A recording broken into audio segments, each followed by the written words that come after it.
Hi, I'm Tony Verhoeven, technical trainer for Polaris Industries. Today I'm going to show you how to install this low-profile windshield on an XCR 850.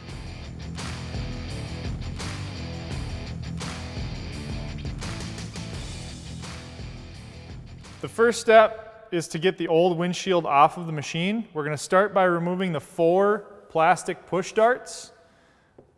So we'll pull on the center of the push dart until it comes out, and we'll repeat the process.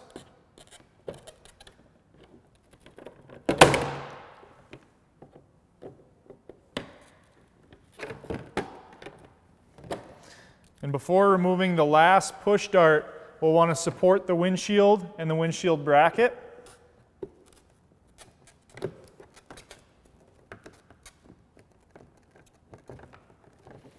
And we'll remove the windshield from the machine.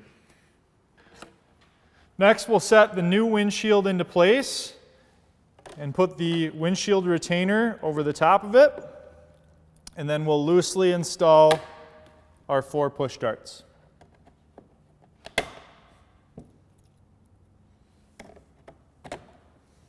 The push dart is a 2-piece design. There's an inner and an outer.